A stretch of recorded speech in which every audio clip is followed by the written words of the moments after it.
Well, good afternoon, Scott Baker. Mikey, how are you? Glad to be with you for Lead Better today. You may recall last week, actually, you were gone. Oh, no, you still were monitoring. We did one of our private podcasts with Randall, the Admired Leadership founder, with our platform subscribers. And at some point, we were talking about just the whole effort of producing the field notes, and he was talking about the fact that he was thinking about leadership density, and it was a thing about feedback, and we were like, huh, that sounds interesting. And here it is. That's today. Yep. So it's kind of fun feeling the wrestling match before we actually see the product. The title of the field note is Consider Your Feedback Density. So what do we mean by density?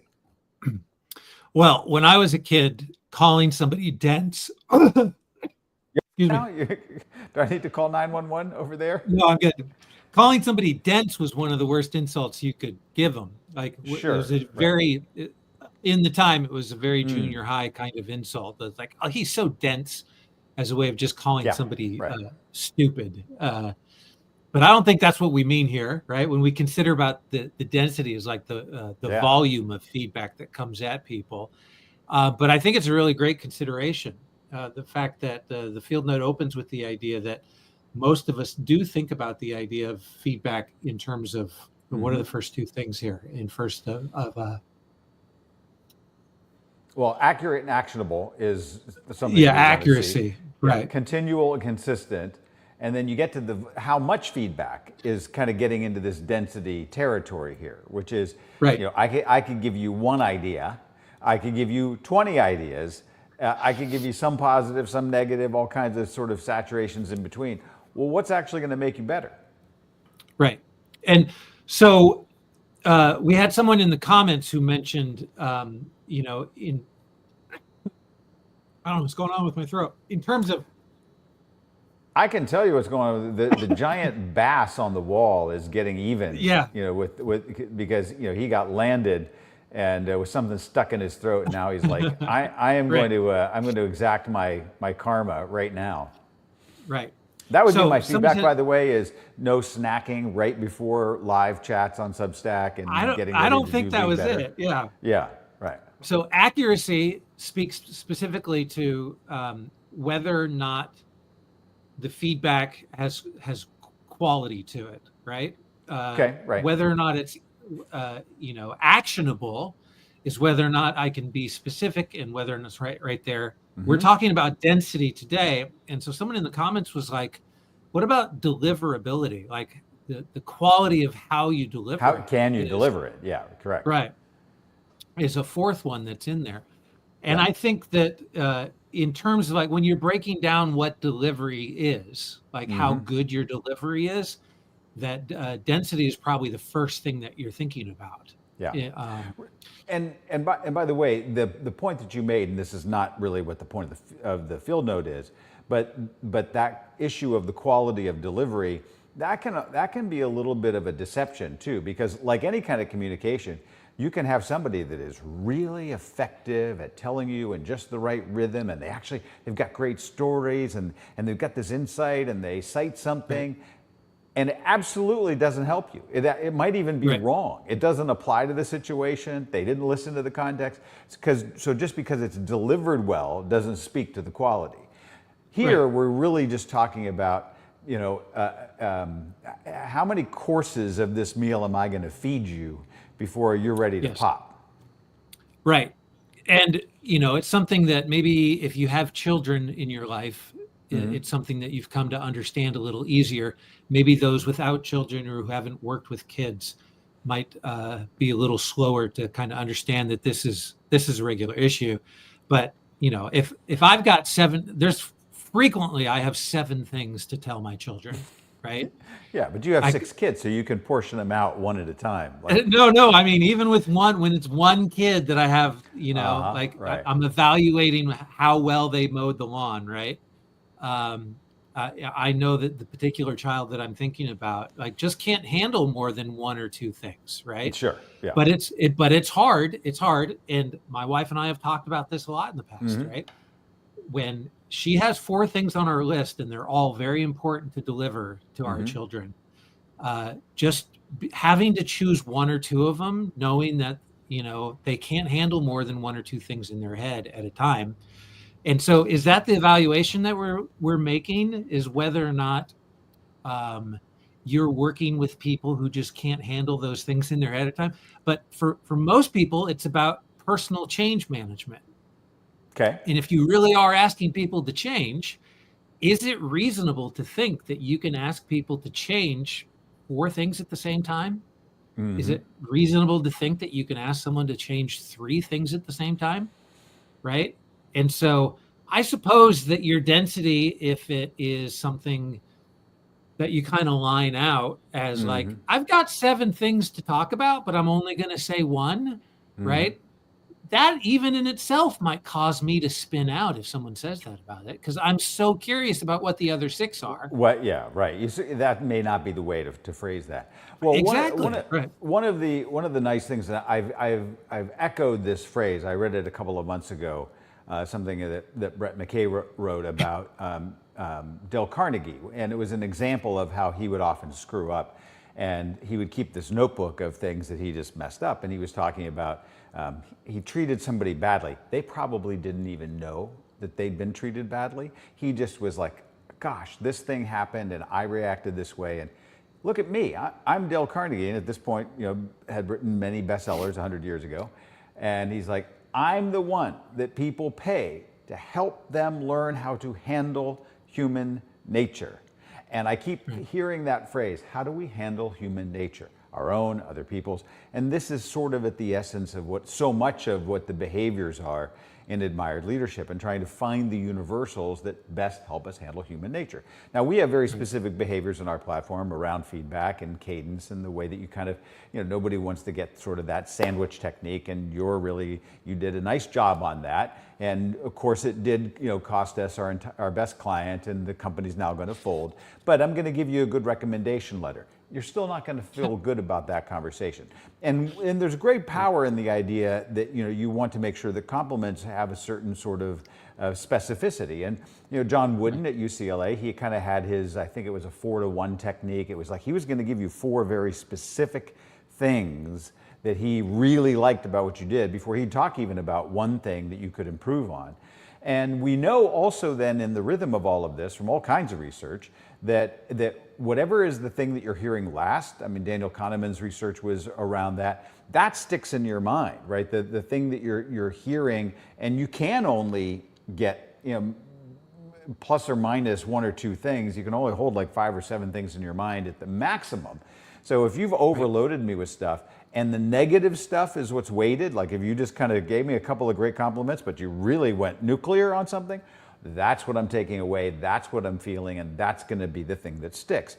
So here, in terms of density, it's not only, and I think it's the thing that we've bolded in the field note, which is the thing that really lives with you is the highly negative sort of feedback. And so if you've given a dense amount, a serious rhythm of negative feedback, that's going to radically demotivate. High negative density demotivates. That's the 4 words to remember from this field note. Right. And I think there's a lot to say about this continual and consistent note that's earlier on in the field note as well, to help you eliminate having to be that dense.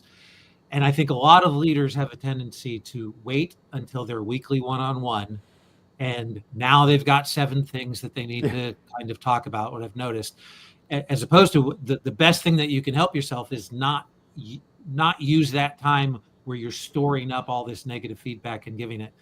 And if you wait until you're one-on-one, if you wait until like once a week to deliver feedback, then you've missed an entire week of opportunities to actually lead people. They need to be hearing that from you all the time.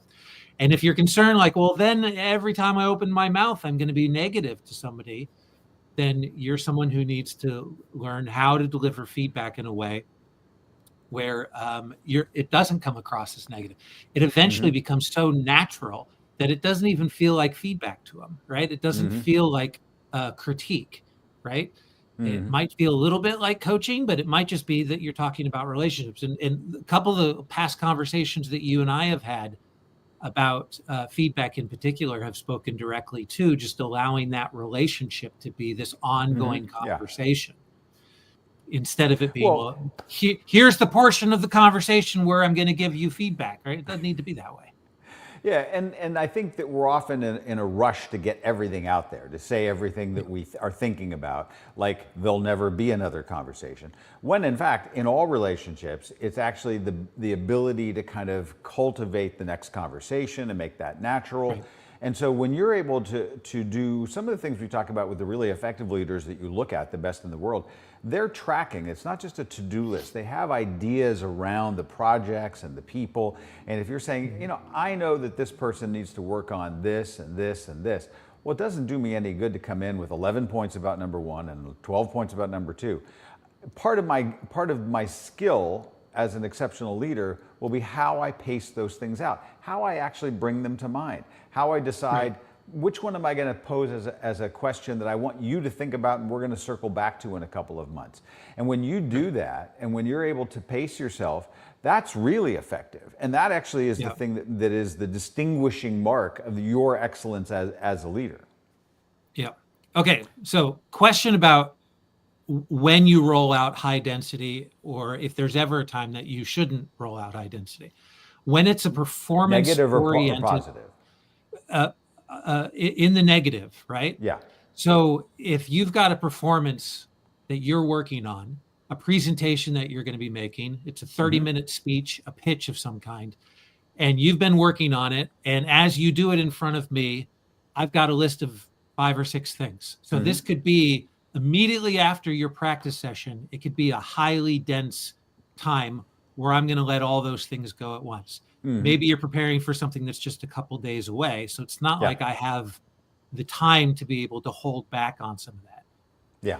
Is performance-oriented feedback give you the excuse to be more dense than regular? Well, I mean, I think we can all understand that there are circumstances where your performance might be life or death. It could be war and peace. It could be, are we going to get everybody out of the burning building in time? You know, if you're going to be like, I'm going to run through the burning building and try to get the 11 people in this building out of here. And I'm like, you know what? I think you're going to overwhelm them with bad information. Like, there's no time for us to have this kind of conversation. So the stakes of that somewhat matter, right?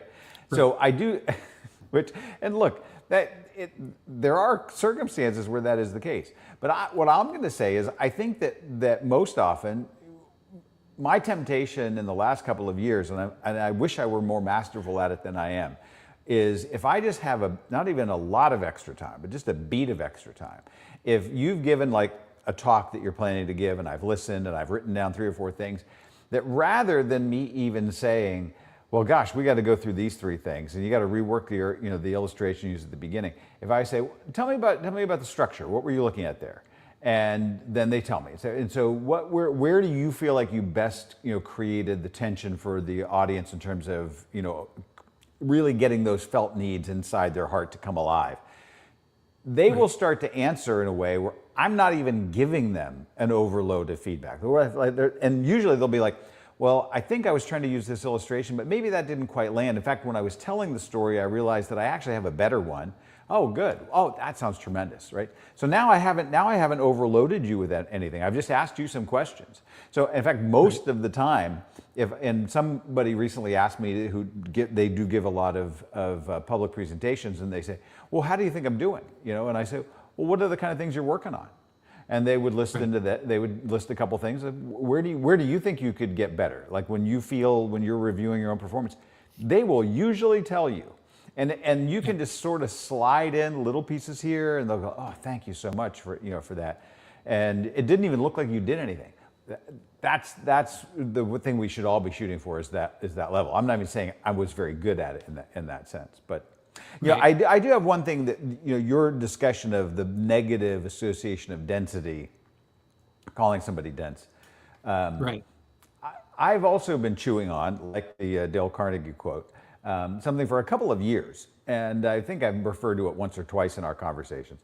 And there's a Baylor professor, literature professor, Alan Jacobs, and he has a book called Breaking Bread with the Dead. And he refers to a Thomas Pynchon novel. I think it's called Gravity's Rainbow. I haven't read it. And there's an image in there of sort of density and time. And what he is saying is that rather, we're buffeted by all kinds of input and we're thrown about. But when we root ourselves in wisdom of the past through what we're reading and the way that we're envisioning the future and we're thinking about context, that it gives us a greater solidity in the world. And then so does our actual work and expertise of the things that we're trying to master. And so I do think that every time we have a field note or there's a behavior to work on in terms of leadership, those things, and especially as we examine them, they add to our own density. So it's not a matter of the cadence of density. I'm just giving you this as a bonus afterthought. Right. That we should all be trying to build sort of this solidity to our leadership that makes us more and more impervious to just the buffets of the stream and the wind of the time, so that there's a consistency to us. And density is not a bad word to use in that case. No, firm footing. Absolutely. All right. Well, thank you. I assume that we'll be able to talk again tomorrow. I'm going to be in this weird setting. You'll be in your new setting as well. I'm in, and I'm not there's a lot of motorcycle and car magazines in this particular setting. I'm at the, for those of it who have followed, some of you just read our field notes on Substack, but we do have an entire digital video, audio platform, and we do things like this. But we have a crack, sort of video productions team, and I'm at their shop here for a couple of days. So great. Enjoy your time. Say hello from Mikey while you're there. All right. Bye now.